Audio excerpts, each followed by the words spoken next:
We had a Fed meeting last week where they cut interest rates, and it's seen as the first rate cut in a cycle and in a new rate cutting cycle. And there was some stats in the AFR this week which said that the S&P 500 goes up on average 15% per annum in the year after a rate cutting cycle has started.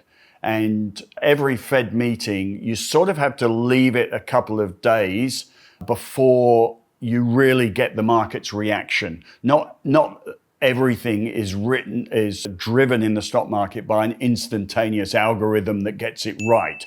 What happens after a Fed meeting, if it's a pivotal moment, which it sort of is, or sort of was last week, where they've decided to start cutting rates.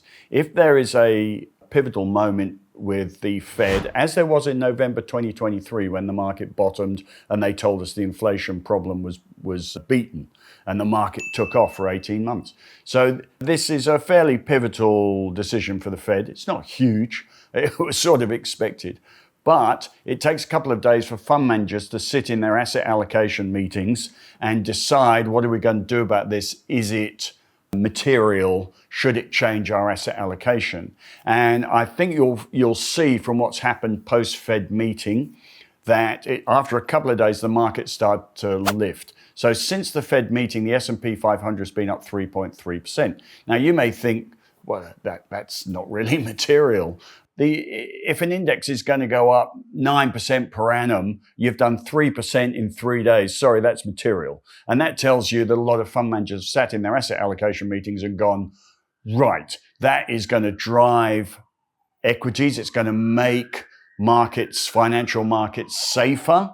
And on the back of that, we're going to go more risk on, would be a way of describing it, which is taking a bit more risk with our asset allocation, which means, generally speaking, weighting more towards equities. And that's what's happened. Since the beginning of this month, the US market's up almost 7%.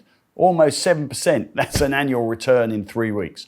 That has happened in anticipation of that Fed meeting, and then post-Fed meeting, more money has come in. And what a backdrop of falling interest rates does for fund manager thinking and for your thinking is it lowers risk.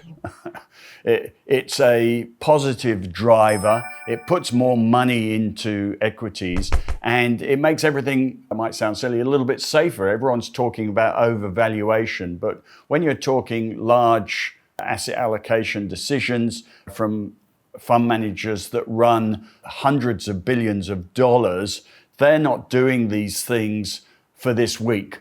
Hedge funds are pumping away trying to do things in the short term. But the big money is driven by big events, and this was a big event, and money's come into the market. And you should feel more comfortable that we've now got a backdrop of falling interest rates in equities, because that's how the big fund managers think, and their horizon's out here somewhere. So yes, market's overvalued. Yes, everyone always worries about some precipitous collapse the day after they invest. But the truth of the matter is, this is a very strong driver. It's quite long term. Of course, it could change if we get the wrong inflation number, but it's an important driver, and you can see what fund managers are doing. They are going more risk on, and it should make you feel a little bit more comfortable.